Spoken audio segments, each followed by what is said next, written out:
Good afternoon. I want to welcome everyone who's joining us today for this wellness class with Jennifer Lawson. My name is Belinda Waldron. I'm the coordinator of the Chapel Reach program at the Colorado Housing and Finance Authority, and I'm very pleased to be here with you and with Jennifer Lawson. Jennifer Lawson was able to reverse her own diabetes and hypothyroidism with a healthy diet, regular exercise, and a full regimen of chemical-free herbal teas, clay masks, and tooth powders, and aromatherapy oils, washes, and sprays. She has helped to reduce and control her family's allergies and illnesses with the use of herbal remedies and natural cleaners. Jennifer knows that by offering you the same products, practices, and support that she used, you can make the same changes to your health and life.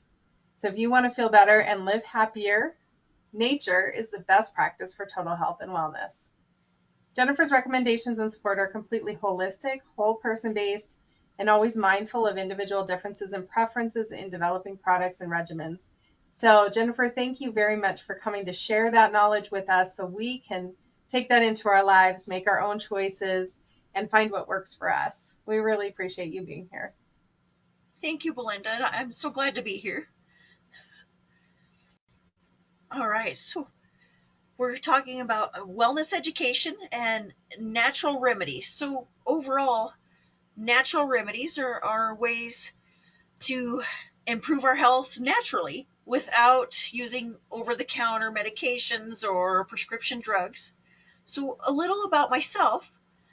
We'll talk about my I have a bachelor's of science in integrative therapies, integrative aromatherapy certification, a certified group fitness instructor, certified senior fitness specialist, certified personal trainer, and a registered yoga teacher.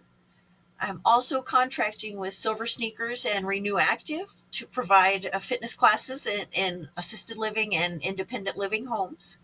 And I am the owner of MotherJ.com.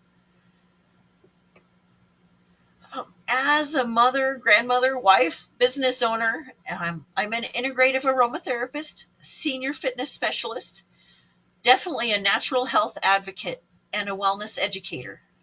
Everywhere I can, I'm talking about ways that we can be healthy naturally without spending so much money and relying so much on the medical system. So, one of my favorite sayings is, "We are all born of the earth, bound by and to the earth, nourished and supported by earth's plants, animals, and minerals. Health and wellness are grown from the natural extracts of the earth, the knowledge of the soul, and the practices of nature." So, that brings us around to a lot of practices like herbalism, yoga, meditation, lots of different ways to bring knowledge into ourselves that can help ourselves understand our body, feel healthier, be happier. So, through healthy lifestyle choices, eating habits, and natural therapies, many of our health problems like diabetes, hypertension, or allergies can be reversed or controlled, and we don't have to spend a fortune on medications or poison ourselves with pharmaceuticals, prescription drugs, or over the counter medications to do it. So, wellness education are natural remedies for everyday health. First, we'll cover what is wellness. Then, we'll break down wellness on a personal basis into 10 dimensions. Then, we'll talk about what holistic health and wellness is. Then, taking wellness further, we'll talk about proper breathing, using aromatherapy, integrating herbal remedies, then taking into meditation and deep breathing. Then we'll finish with a short seated exercise called seated Tai Chi flow. So, what is wellness? Wellness is the full integration of states of physical, mental, emotional, and spiritual well being. Wellness includes, these are our aspects: social, emotional, spiritual, environmental, occupational, financial, intellectual, creative, physical, and sexual wellness. So it is our individual conception of complete well being and is completely dependent on our personal knowledge, our individual experiences, our personal beliefs, and our expectations from our life and our environment. So it's very individualized. So here's the 10 dimensions. There's 9 here. It shows the 9 basics. And then we add the 10th because it's so very important. But these are the aspects of every individual's existence divided into 10 dimensions. So we'll break them down. First is spiritual wellness. It's the highest level.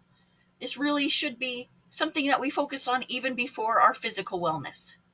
And it is the ability to establish peace and harmony in our lives. Spirituality is a completely personal matter that involves our values and beliefs that provide a personal purpose in our lives. Do I make time for relaxation in my day? These are some questions you could ask yourself, especially if you feel that your spirituality may be lacking. Do I make time for meditation and or prayer? Spirituality comes in many different forms, and many different tools can work with them. Do my values guide my decisions and actions? Am I accepting of the views of others?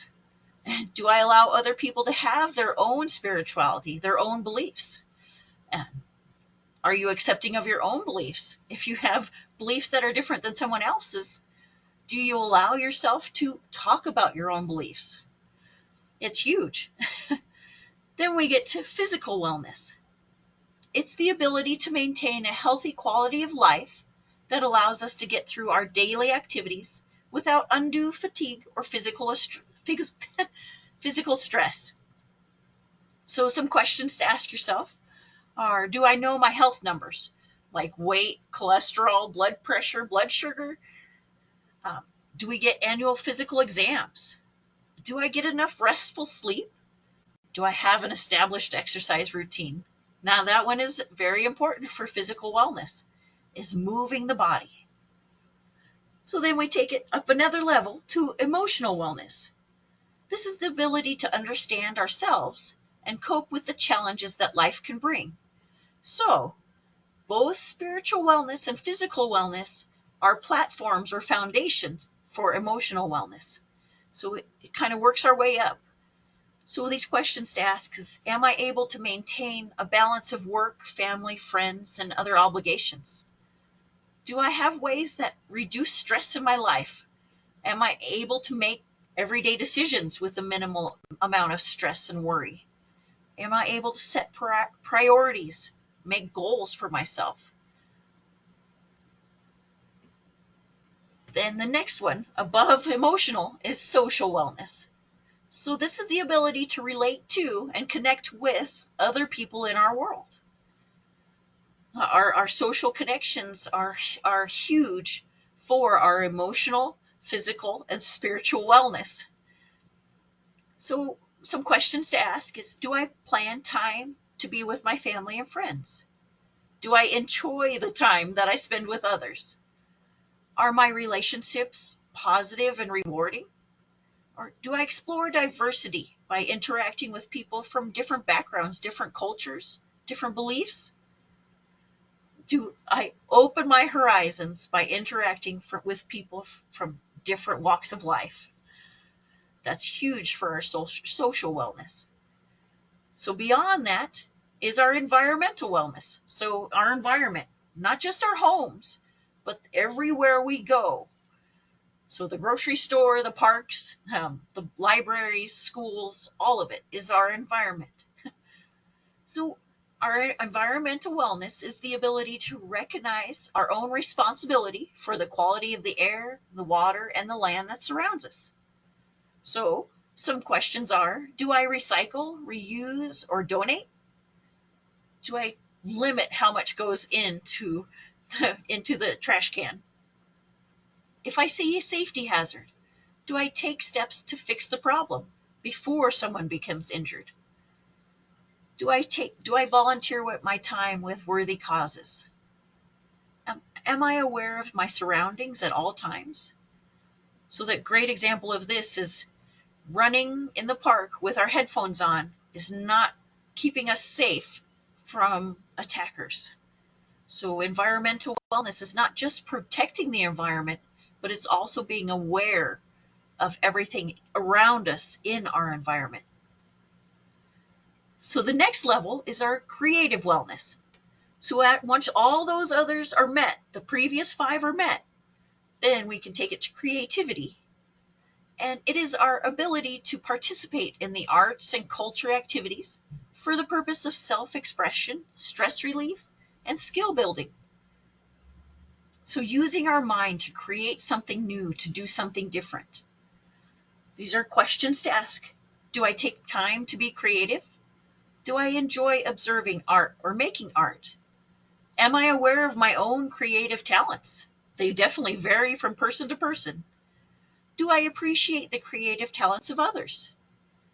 Some great ways to bring in our environmental wellness is to think about creating our environment, making our environment beautiful by painting it or making art that we live with. So then the next level is our occupational or career wellness, which takes some creativity because we our creativity determines what we want to do with our occupation. So it is the ability to get personal fulfillment from our jobs or our chosen career fields while still maintaining balance in our lives.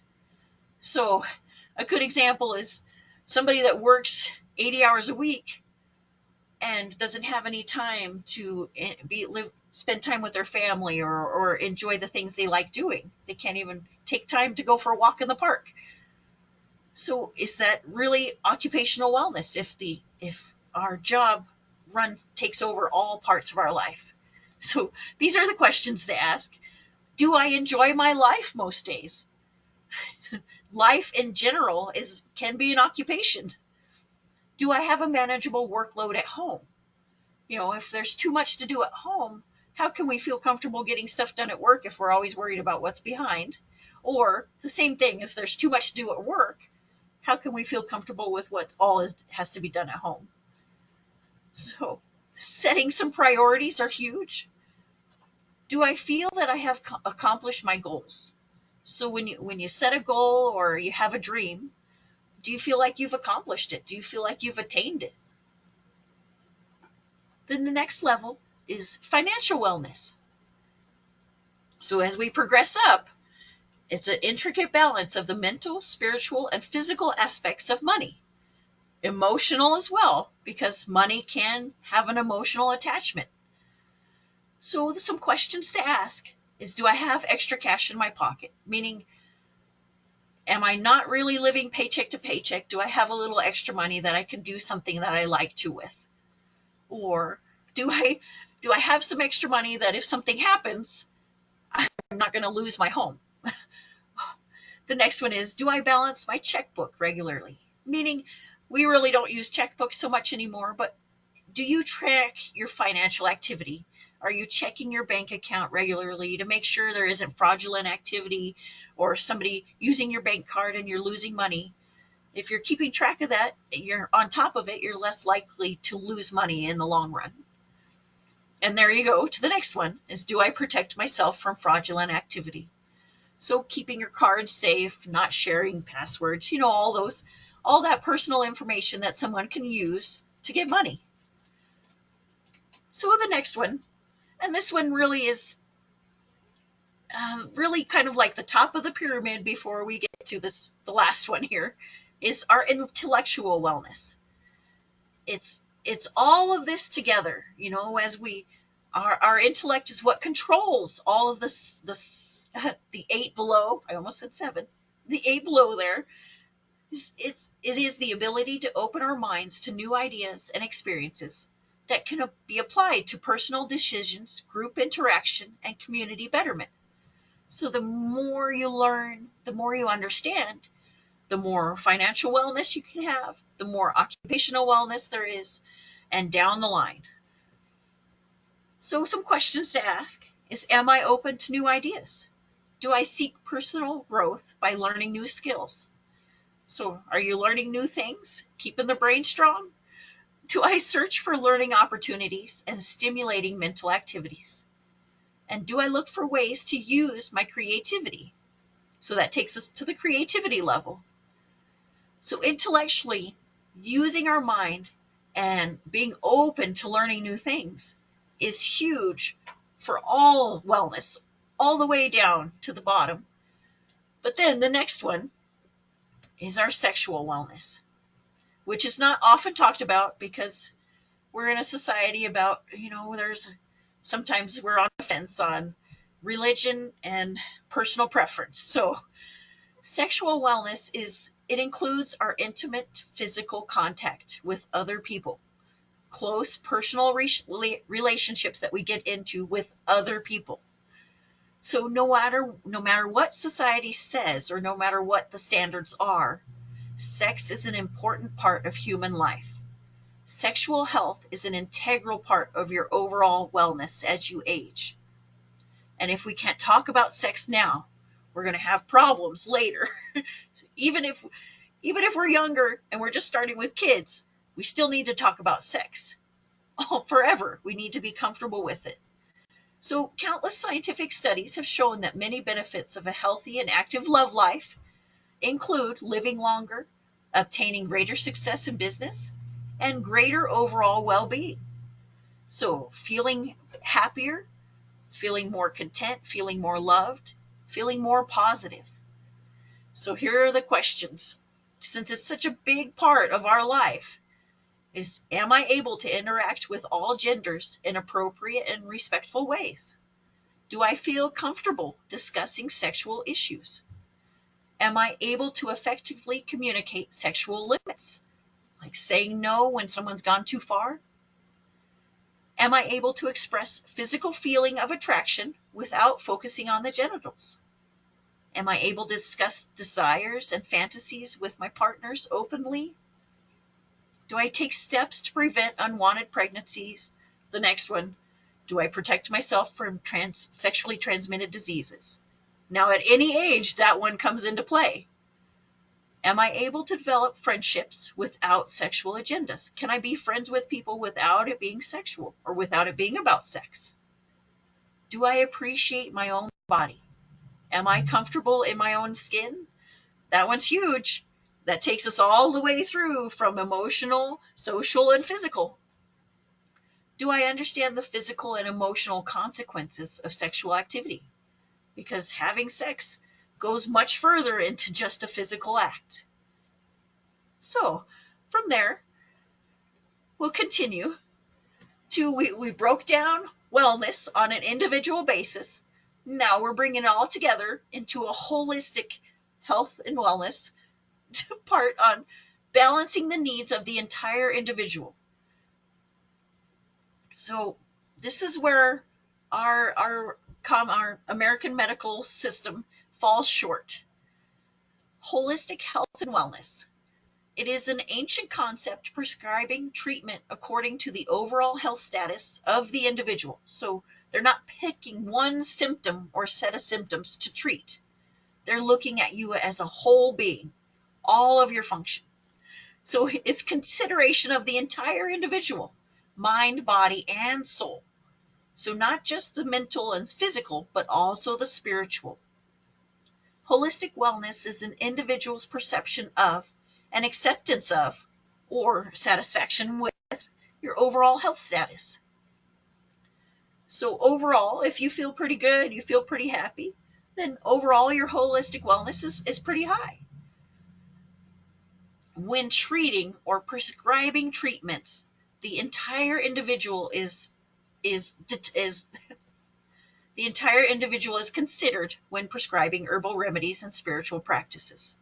These practices have been developed over generations to ward off or prevent and treat illness.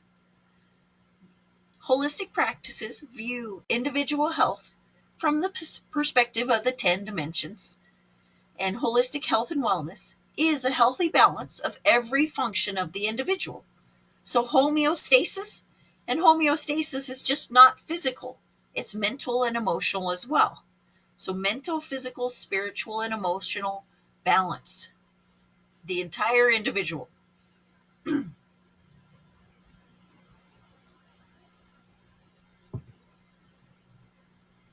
So here's some ways that can help us to achieve wellness.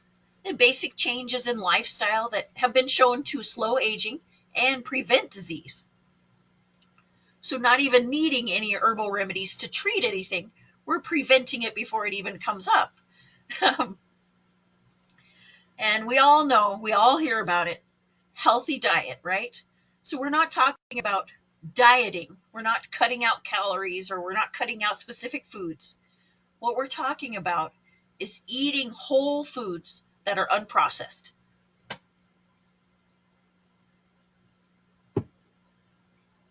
So the less processed a food is, the more nutrients the body can get out of it. So yes, vitamins, minerals, carbohydrates, protein, fat, and a well-balanced diet is eating all kinds of foods. So yes, eating meats, eating fruits, eating vegetables, eating grains, eating all of it, and enjoying some junk food here and there. Because if we tell ourselves we can't, our cravings are just tripled, quadrupled. So it's really not helpful for us to say, well, I can't eat this.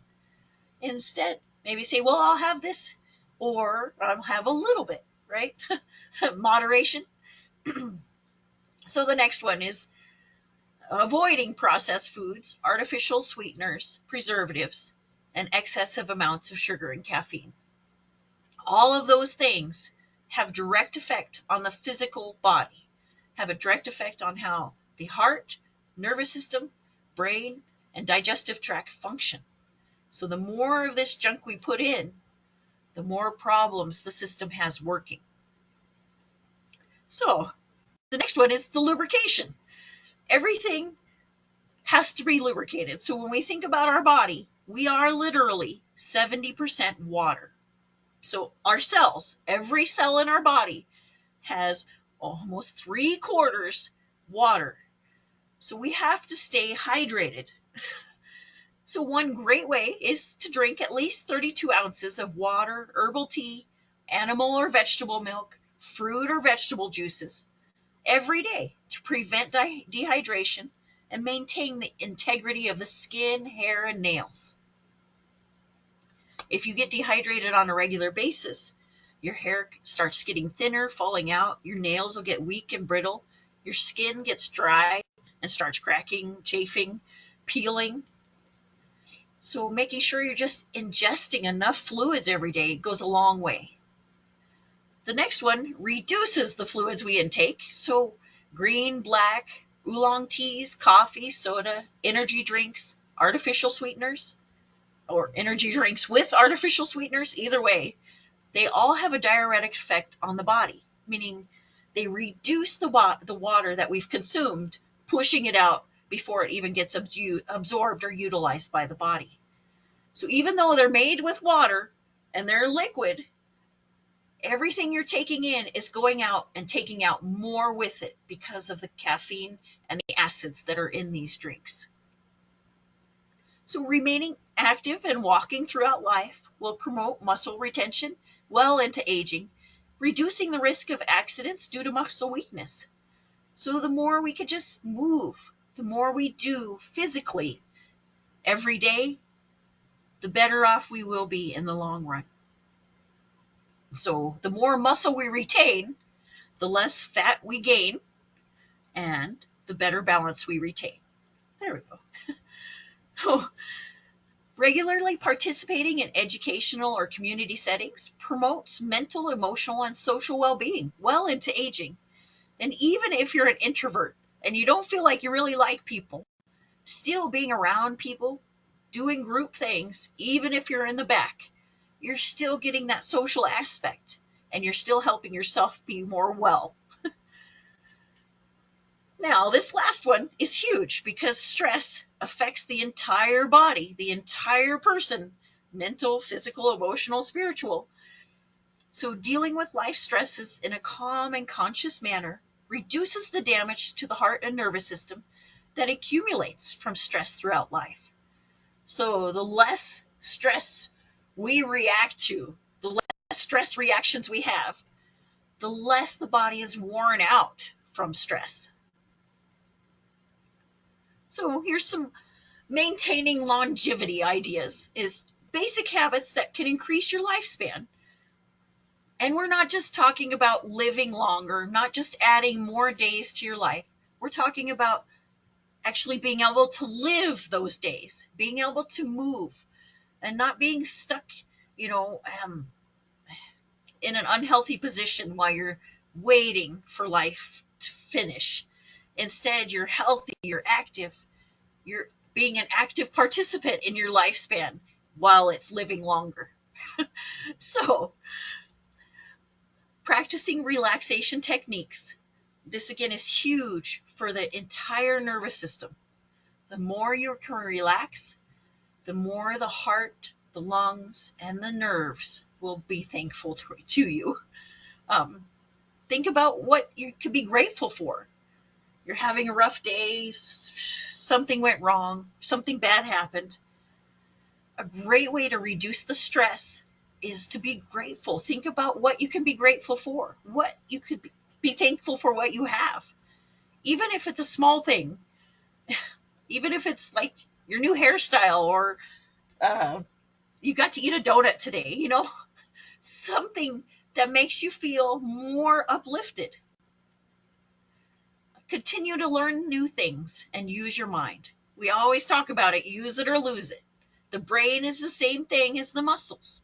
If we stop thinking, if we stop learning new things, then the brain begins to shrink and we put ourselves at risk for Alzheimer's and dementia. Taking a walk every day, there we go with using our muscles. Every day we should move. Every day we should do something to keep the muscles functioning. The next one is enjoy the little things. Smile and a laugh can go a long way. Really help us feel good. Getting lots of sunshine helps us feel good as well. Creating our own vitamin D is way better than trying to get it from a pill. And you don't have to burn.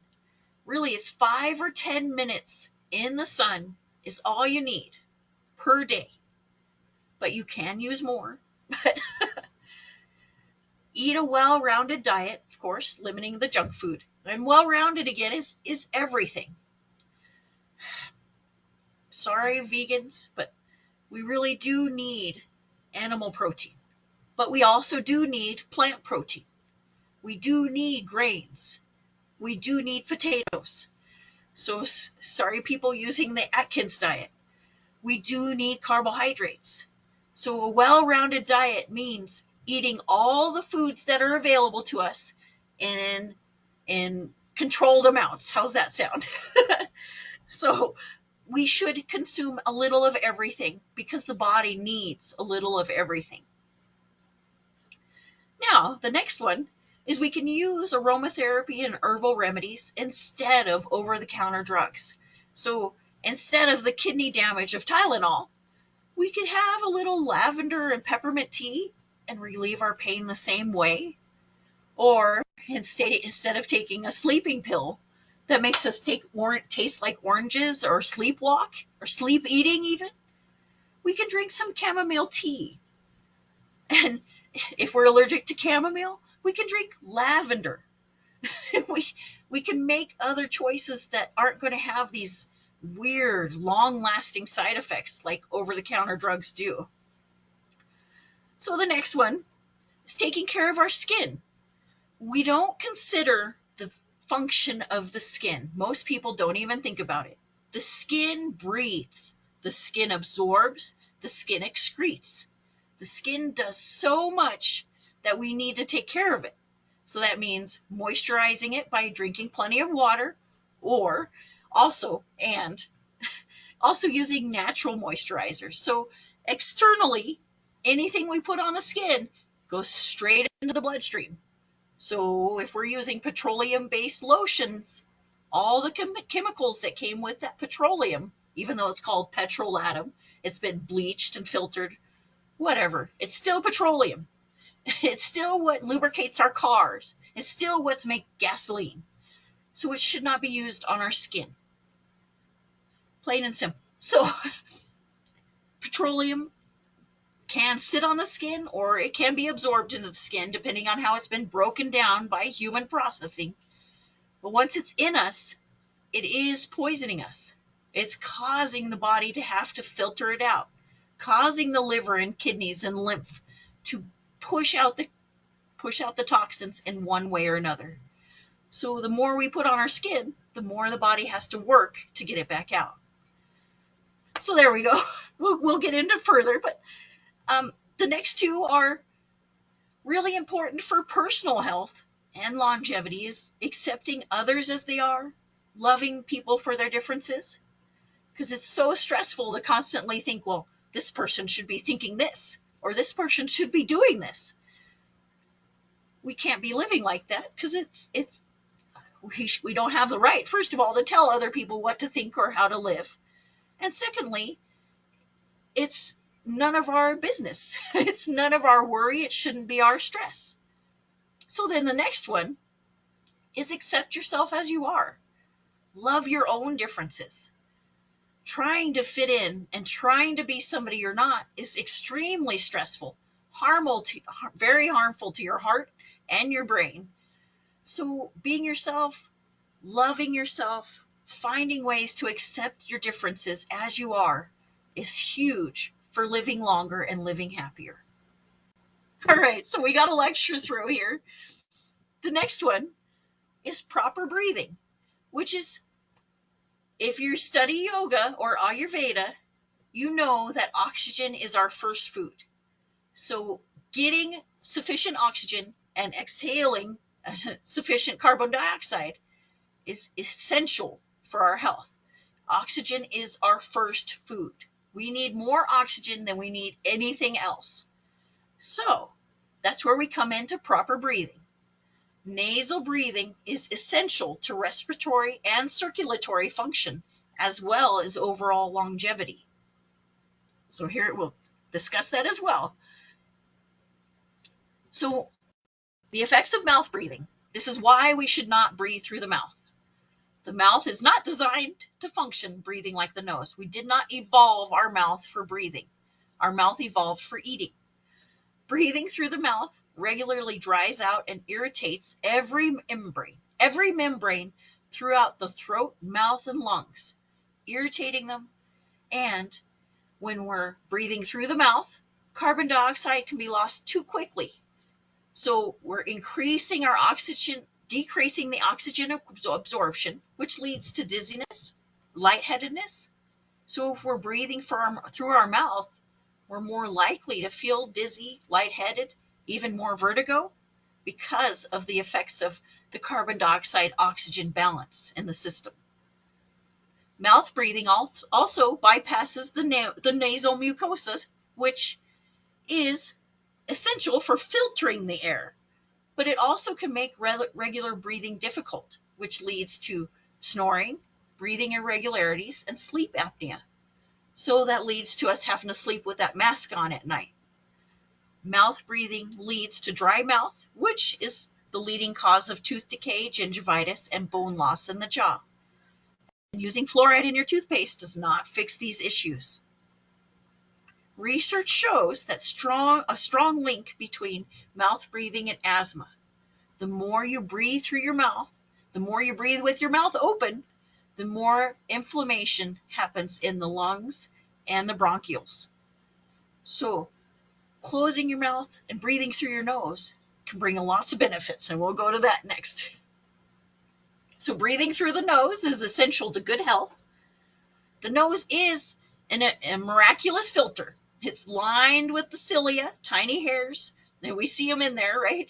They have many functions. They filter, they humidify, and they warm or cool the air before it enters the lungs. So if it's cold outside, we're breathing in cold air, the nose warms the air before it reaches the lungs. Or if it's hot outside, it's over 100 degrees outside, and we're breathing through the nose cools the air to our 96 degrees before it enters the lungs. And if we're using our nose to breathe on a regular basis, the nose protects the body from about 20 billion particles of stuff in the air every day.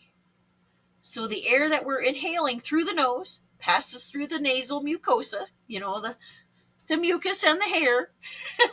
This then stimulates the reflex that controls breathing. So it forces us to slow down. So closing our mouth and breathing through the nose allows the brain and the body to process stress better, thus reducing the hypertension and stress that we accumulate. And because the nostrils are smaller than the mouth, the air exhaled, as we exhale through the nose, the backflow of air or oxygen into the lungs allows for more time for the oxygen to be absorbed. So the slower our exhale, the more oxygen is absorbed before we breathe it back out. And also, the slower our exhale, the more carbon dioxide is accumulated and pushed out. So the increased oxygen we get through nasal breathing increases energy and vitality. So if we're feeling slow, we're yawning, we're feeling kind of tired and out of it, nice slow nose breathing is a great way to increase the energy, increase the oxygen in the body.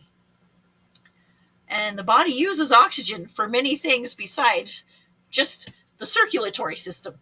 Oxygen is used in every digestive function, every hormone creation function, every function throughout the body. Oxygen is utilized. So the more you can get into the body with one breath, the more the body will function better and be healthier. So here's the next one. Basic, simple ways to train yourself to breathe through your nose. And it's very hard when you talk a lot to breathe through your nose. So basics is just begin by clearing out the nose, using some steam or a neti pot, nasal wash, blowing it out, clearing it out so the sinuses are open. Then take a few minutes to practice keeping your mouth closed. If the mouth stays closed, you are forced to breathe through your nose. You don't have a choice. And it's pretty much automatic because the body automatically breathes. Then get the feeling of it. Now, over time, finding some way to remind yourself to keep your mouth closed.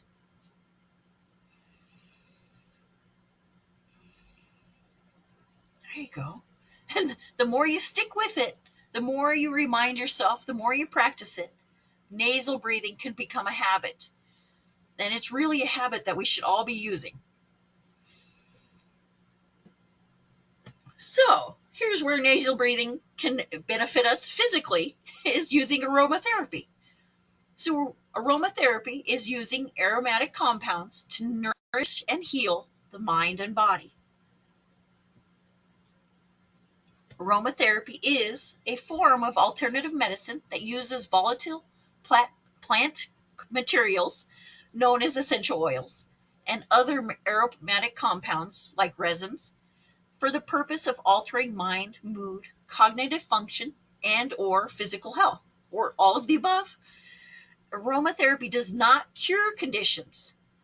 We're not talking about cure here. We don't cure, but what we do is we help the body to find a natural way to cure itself through improved immune function by nourishing the body. So yes, we can smell the aromas, and yes, we get nutrients in through the nose and into the bloodstream. If you want more information, check out naha.org or organicfacts.net. Very reliable resources for essential oil information. So then, essential oils. These are highly concentrated plant extracts or aromas that all have aromatic principles. They are essential because they are essential to the plant's survival and function in its environment. The plant produces the essential oil as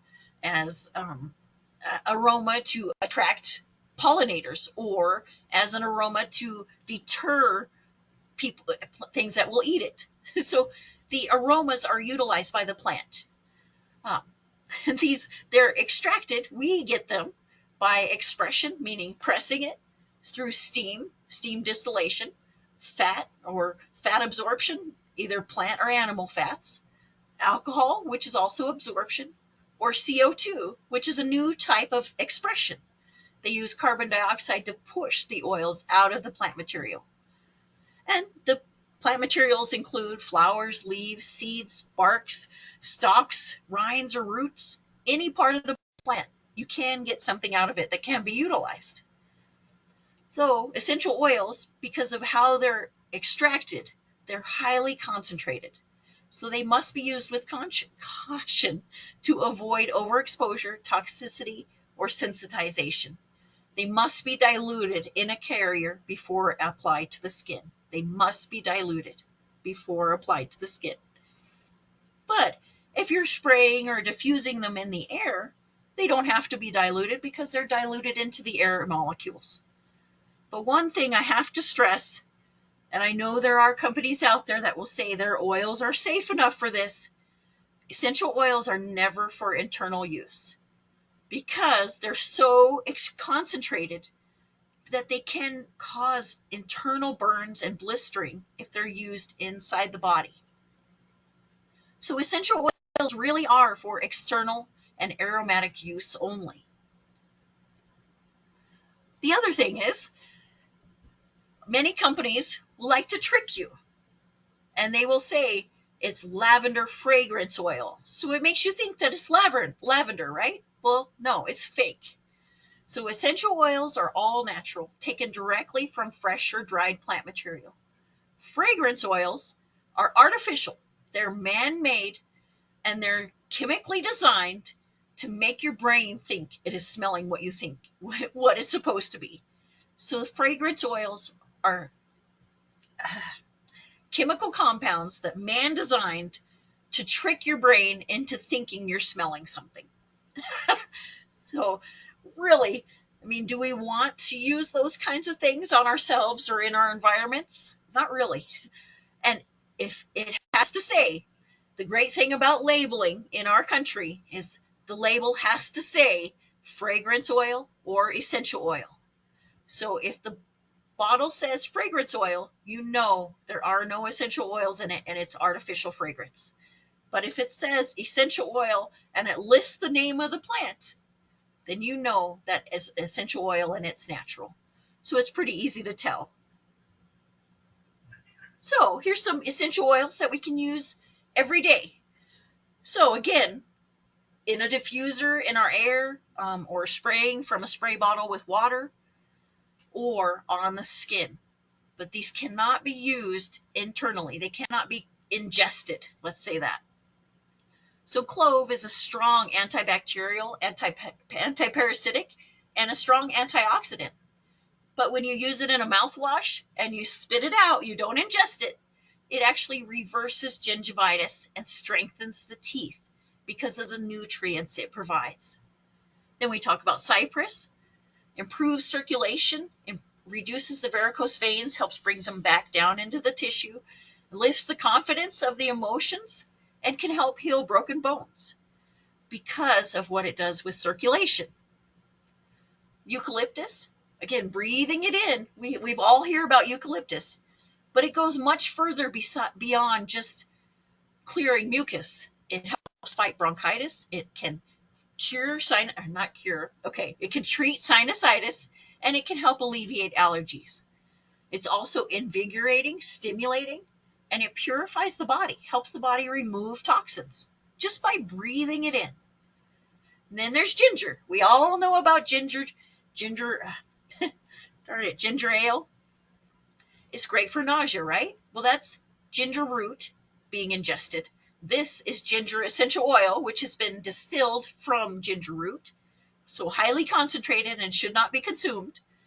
But breathing it in or using it on the skin, it's a great anti-inflammatory. It helps joint function and improve the lubrication in the joints, and it does help improve digestion just by breathing it in. You don't even have to touch yourself with it. Then lavender.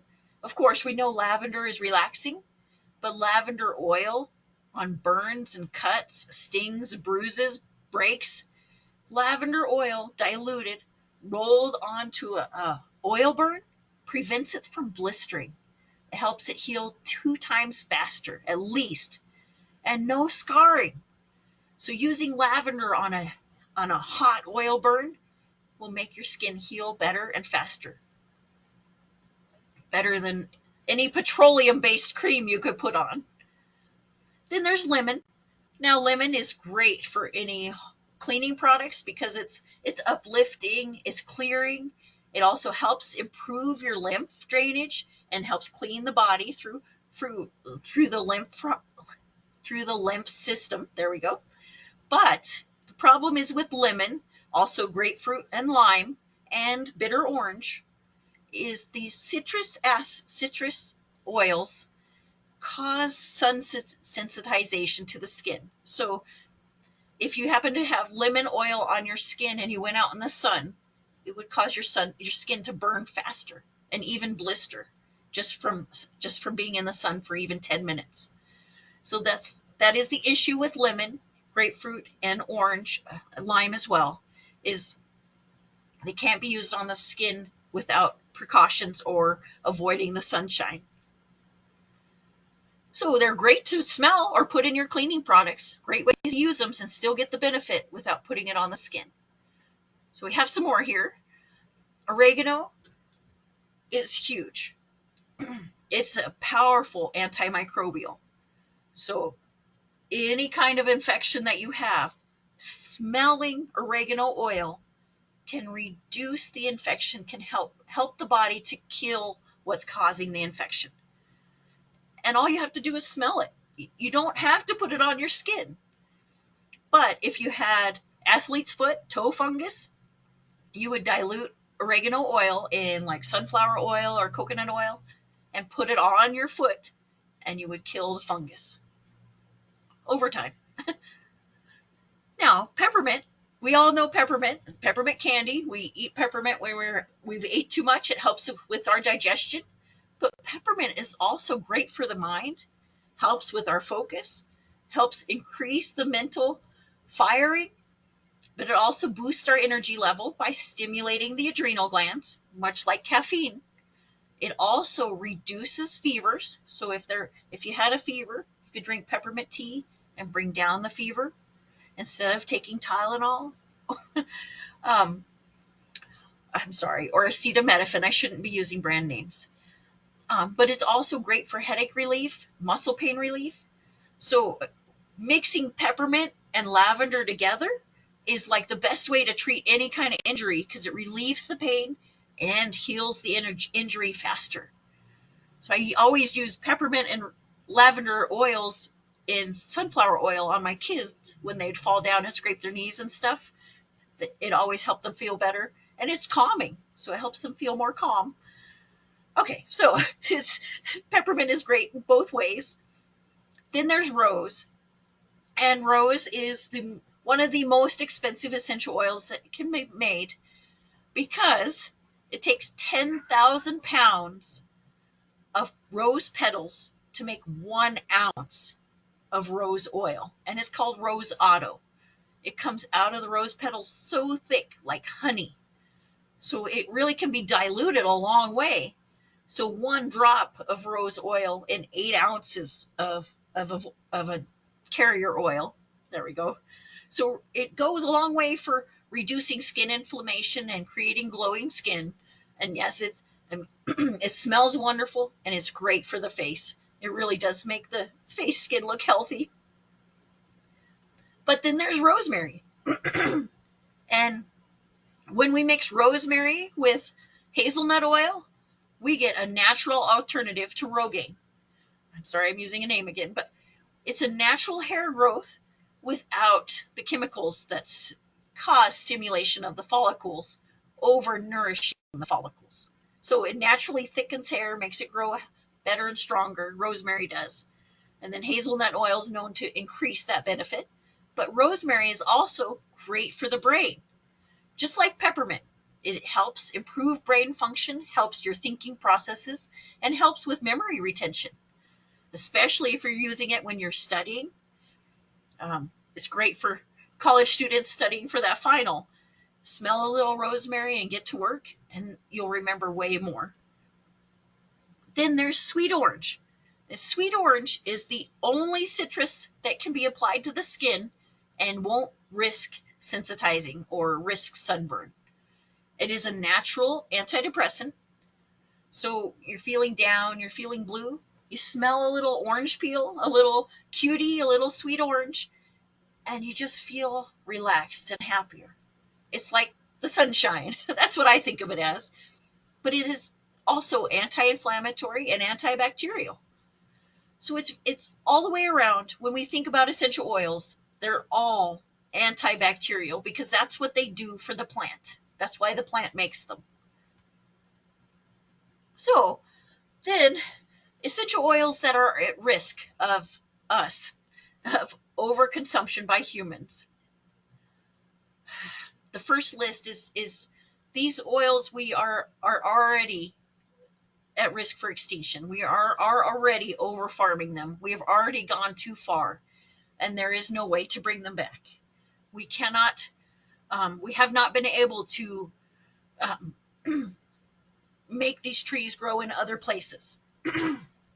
So the argan tree.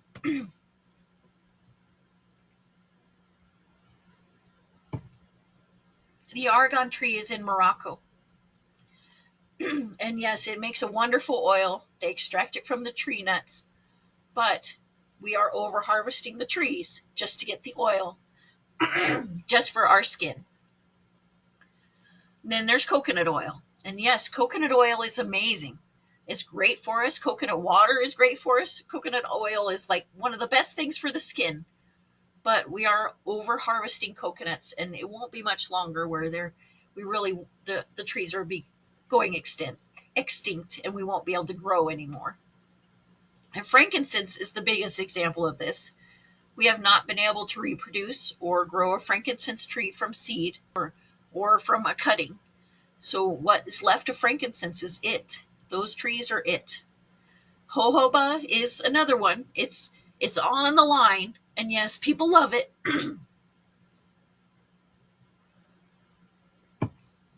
Because it's a very light moisturizer that lasts a very long time. Jojoba oil can last forever if it's stored in a cool, dark place. It doesn't ever go rancid, much like coconut oil. Um, but then there's myrrh. It's another tree that we're over harvesting, just like sandalwood and tea tree. Now, tea tree is grown in Australia and New Zealand, and they have been able to propagate the tree. But it does, again, it has to come all the way around the world for us to use it. And we're using diesel fuels and harming our environment just to get them to us. So maybe they're not always so great for us if we have other alternatives. So here's American alternatives, which are grown in America on our soil with regenerative or wild farming. Cedarwoods, cypress. Cedarwood and cypress are both great alternatives to sandalwood.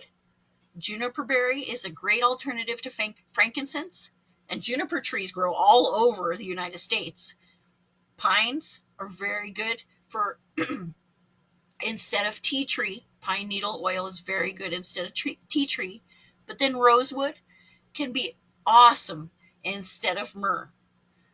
And then spruce can be a good alternative to sandalwood as well, but it has a slightly different aroma that may not be appealing to everyone.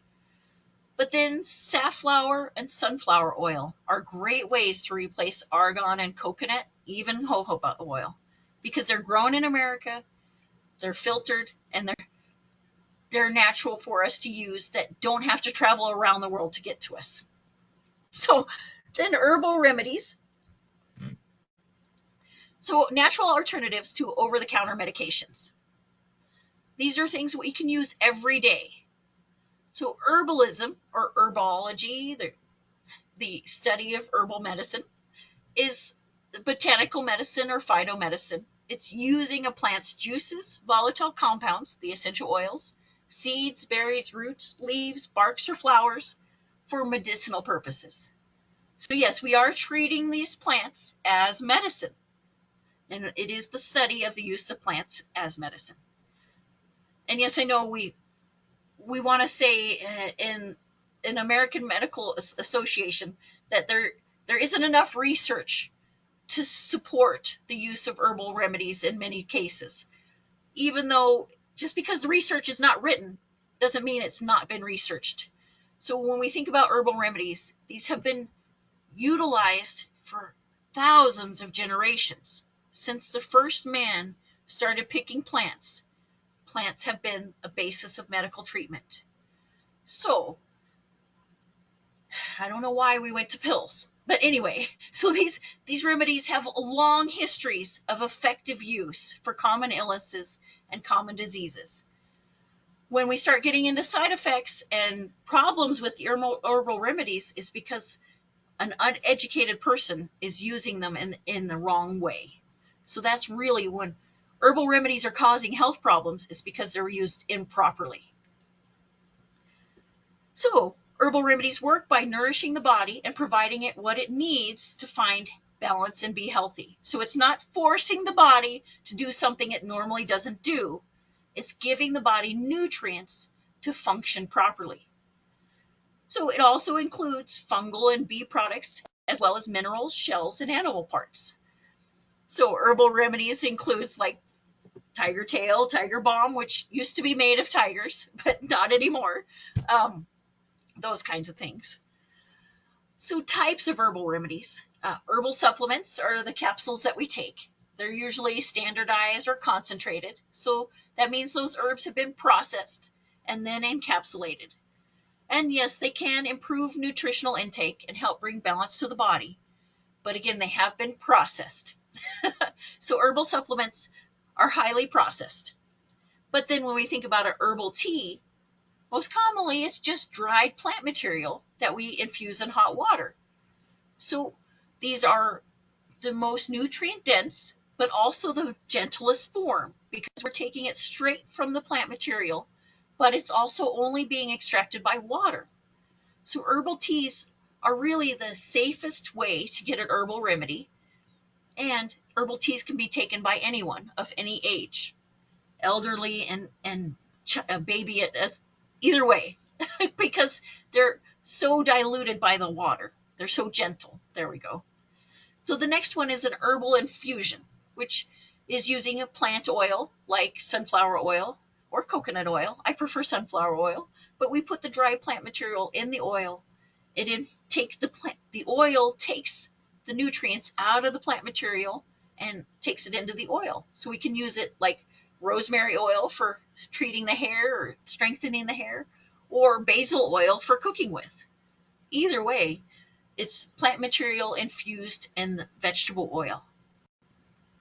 A decoction is boiling a hard plant material like a root, a seed, or a bark, where we boil it for at least 10 minutes, getting a really strong medicine, and it has to be used, it has to be considered as a medicine.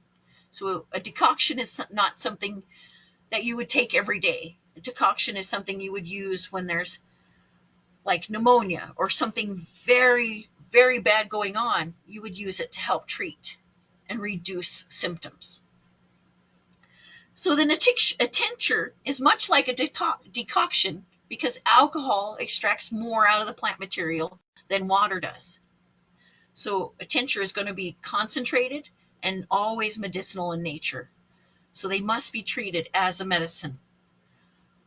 Then a compress is using wet plant material. It's been boiled or infused into tea, and then you place it onto an injury. So a good example is using comfrey on a broken bone. You use the plant comfrey, mash it up and boil it in water just a little bit to release the constituents, and then you place it on the injury and cover it up, and it helps the body absorbs the nutrients from the plant material that way. And a salve is much like an herbal infusion, only you're using animal fat. So you're using like bacon grease, rendered bacon grease or tallow, and putting the dry plant material in it and allowing the animal fat to extract the nutrients out of the plant material. So these are all used in different ways. So herbal supplements and herbal teas are taken internally. Infusions can be used externally or for eating, and decoctions are usually used internally along with tinctures. But compresses and salves are used externally. So here's some herbal remedies. We know aloe, right? We've used aloe for generations. Arnica oil. It's You can find it now in pretty much any store. I see it a lot in Walgreens and places like that. Arnica salve is also great. It's really good for any injury. Um, you know, you've broken a bone and the muscles are starting to heal. They're getting sore from growing back together or healing from being stretched when the bone was broken. Arnica can help with that, but arnica can also help with you've worked too hard, you strained your muscles. It can help reduce that pain. Or if you fell and bruised yourself, arnica can help reduce bruises. So chamomile we've talked about as an essential oil, but chamomile tea can be ingested, chamomile oil diffused for an upset stomach, heartburn, indigestion, insomnia, pain, and colic. So that poor baby that just can't calm down and can't rest, a little chamomile tea can go a long way to calming a cranky baby.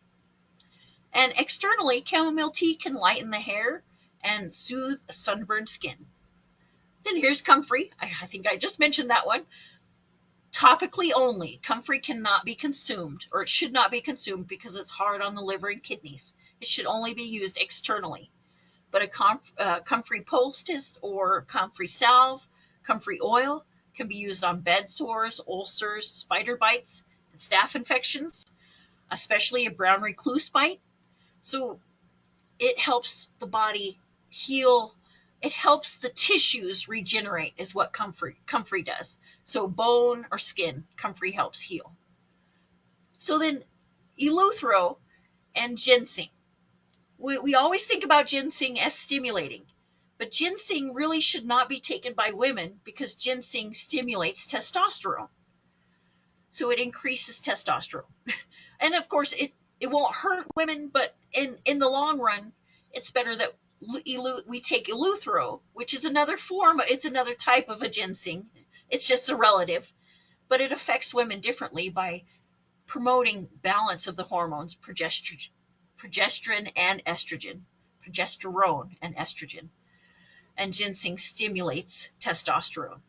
So it's really better for men to take, and eleuthero is really better for women.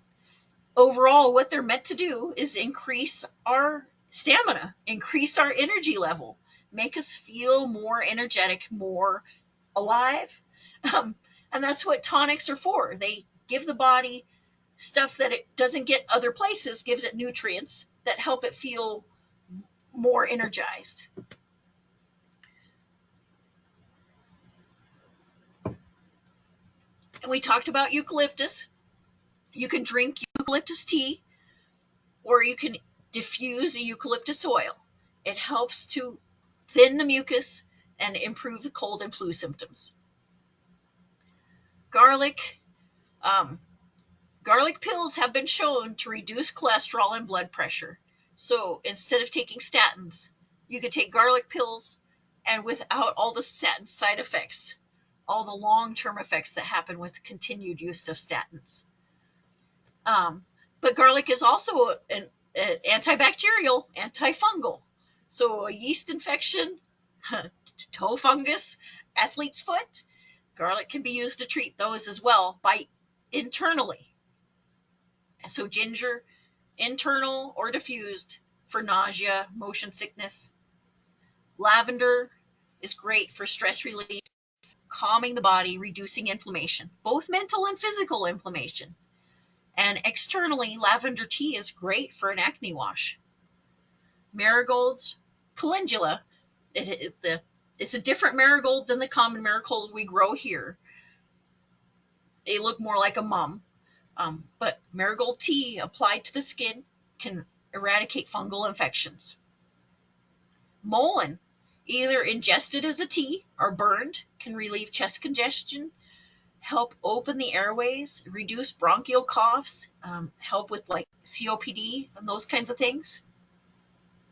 Nettles is great for allergies, reducing allergies and improving the immune response just by drinking nettles tea or even eating nettles like cooked spinach.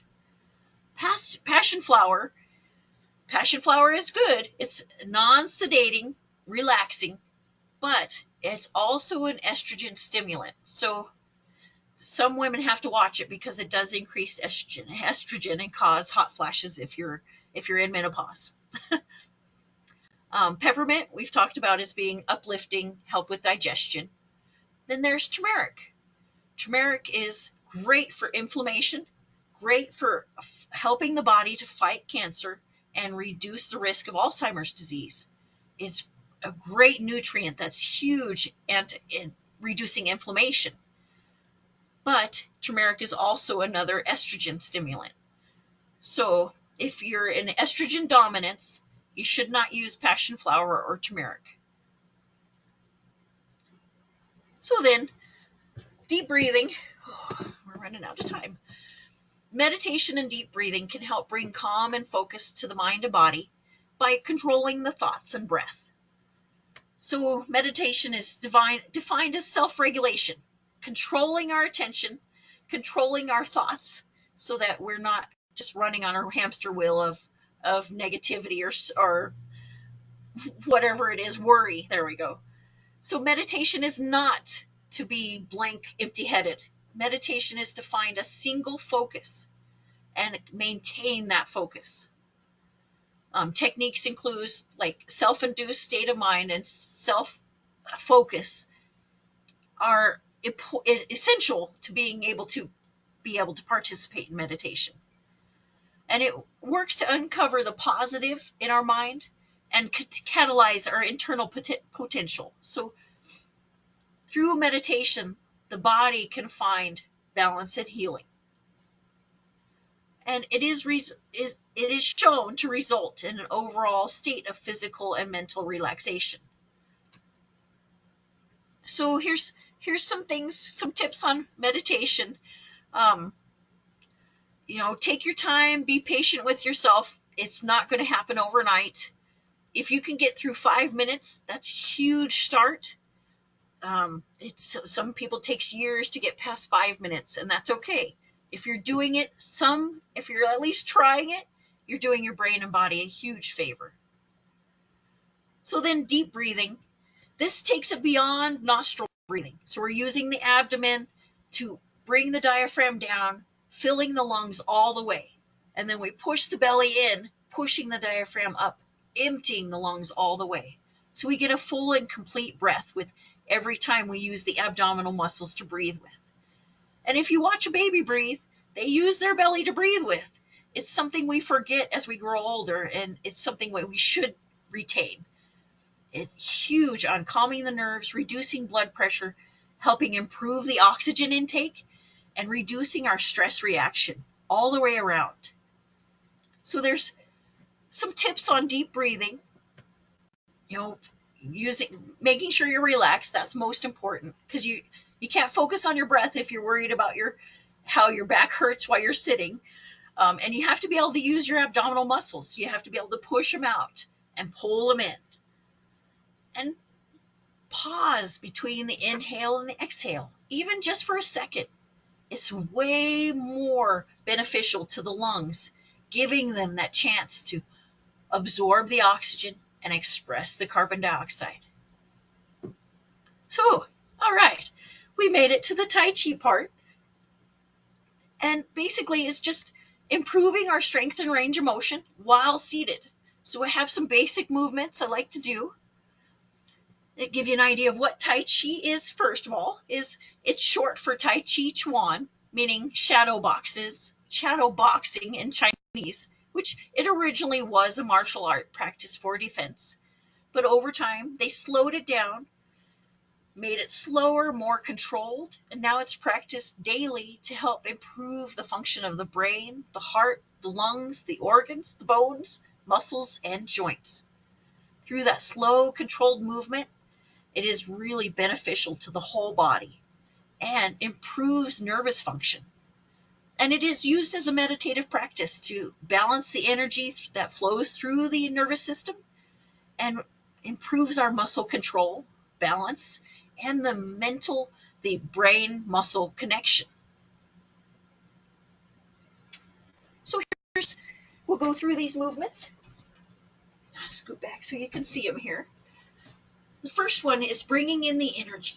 So we want to start with our feet are flat, our good posture, and sitting up tall. When I say good posture, that it's dependent on you. Everybody's posture is different, but we're just sitting up tall. We're going to bring the arms out to the sides, bring them up, then bring the fingertips together and pull it down. So imagining we're gathering the energy from the atmosphere and pulling it down into our body. So now with our breath, breathing in and out.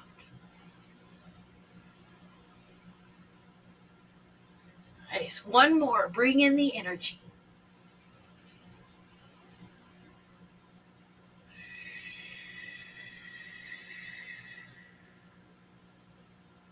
Nice. Now another direction is also pulling in the energy, is opening the arms wide, grabbing with one hand, pulling to the other arm, and dragging it to the heart. Now the other side. Open, grab, pull, and drag. So we're imagining that we're grabbing the energy, pulling it, and dragging it into the heart. Charging the heart up. Open, grab, pull, and drag. Two more. Grab, pull, and drag. One more. Grab, pull, and drag. Nice. All right. We got the energy in. So now we'll take it to the push and pull. So sticking one leg out, just resting it on the heel. I know you can't see my feet, but we have it on the heel. And sitting up tall using that posture. We're not moving the body. We're going to push the hands forward, keeping our posture. Then pull the elbows back. Push it forward. Pull it back. Nice. Feel the full range of motion of those shoulders. Two more. Pull. One more. Pull. All right, so now the other leg. Resting the other leg on the heel, over the knee, pushing forward, pulling back. Push. Pull. 3, 2, 1. Nice. We pulled it back. All right, now we're going to work the legs. So we're going to lift the knee and step it open. So lift and open, and then lift and back. The other foot.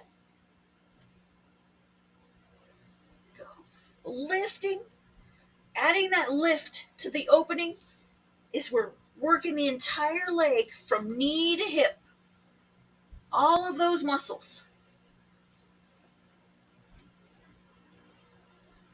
4,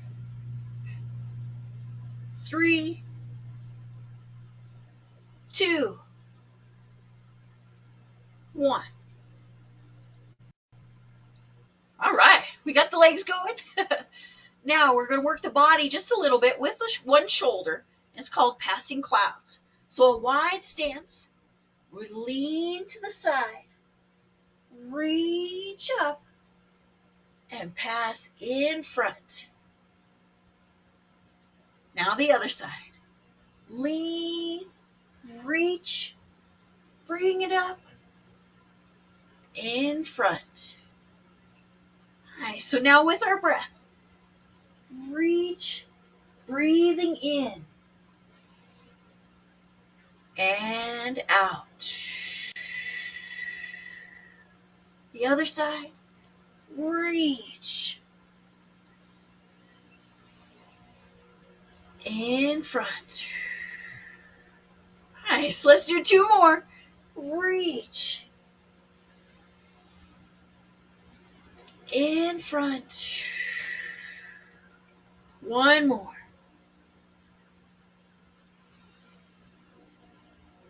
In front.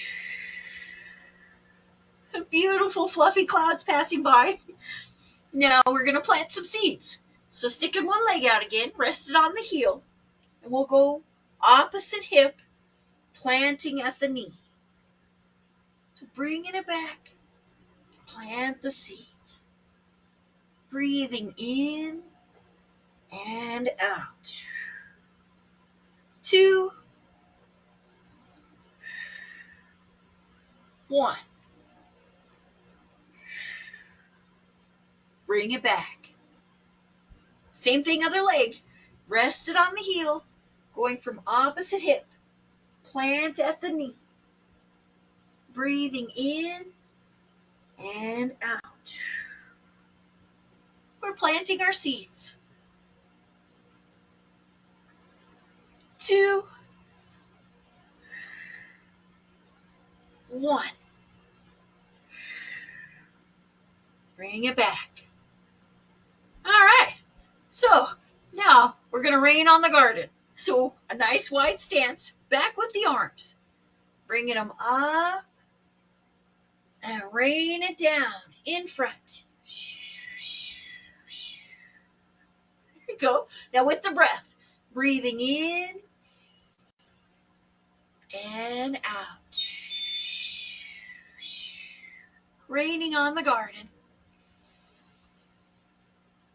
Rain. 2 more.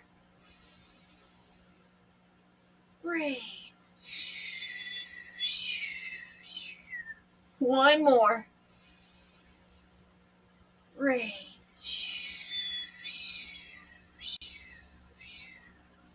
And bring it back. All right. Now we planted the seeds, it rained on them, now they're starting to grow. So we have grapevines. We start with our hands and feet all together, and then best we can, opening both feet and both hands. And then bring it back. Open it wide. And bring it back. That's it. Stepping out. Let's do 2 more. 1 more. Nice. All right, we have our grapevines.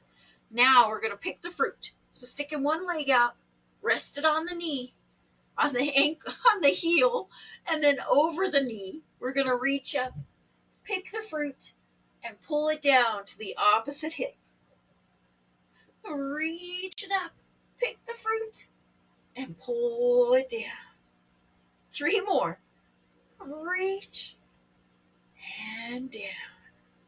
2,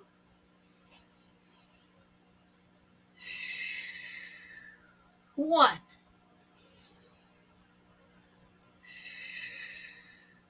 All right, same thing, other leg. So rest the leg on the heel, and we'll reach up over the knee. Pick the fruit and pull it down. Breathing in and out. Pick the fruit. 2 more. Reach. 1 more. All right, bring it back. All right, we picked the fruit. Now we're going to squish the grapes. So I know you can't see my foot, but we're pushing down with the toe and twisting. So pushing down and twist, squishing the grapes. Twist and squish. So we're strengthening the knee and the ankle, making the calf stronger as well. Squishing the grapes and twisting. 1 foot at a time, squish and twist. All right, now the other foot. Push down with the toes. Twist and squish. Squishing the grapes just a little more. Pushing down and twisting. That's all right. We squish the grapes. Now, one for the body is painting our rainbow. So, starting with our good posture again, sitting up tall, and then the palms are out. They don't have to go high. We're just going to paint it over. Bring it up and over. So, we're working the obliques, the muscles along the sides of the body, and breathing. Let's do 4 more. Paint the rainbow. 3, 2, 1. Back to our center. All right, so one more for the body is our passing ball. So we have our invisible ball. Pretend it's there. And we're going to pass it to the side. Turn the body. Then flip the hands. Bring it all the way across. So we're working the abs as we turn. Make it harder by tightening the abs. Bring them in. Tighten the belly. Pass it across. Flip and pass. Flip and pass. One more. Flip and pass. Back to our center. Nice. We passed the ball. All right, so one more is our swaying tree. It's a nice way to cool down. We have our wide stance, and then our tree limbs are here. And we're just going to sway in the wind.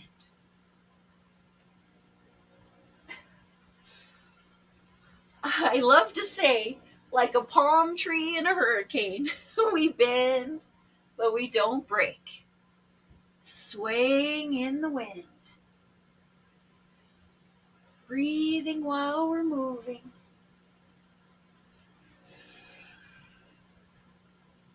Nice, beautiful trees. And we'll bring it back. All right, so we made it through Tai Chi. Gave you some ideas on things you can move with. And so here we are at the end. You made it through it with me, and thank you for joining me. If you have any questions or want more information, you're welcome to send me an email. And my name is Jennifer Lawson. Thank you for joining me today.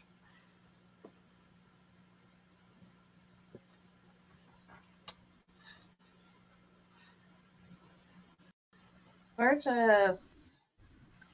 All Thanks, right. Jennifer. Yes. And And we did it. I'm sorry I went over, didn't I?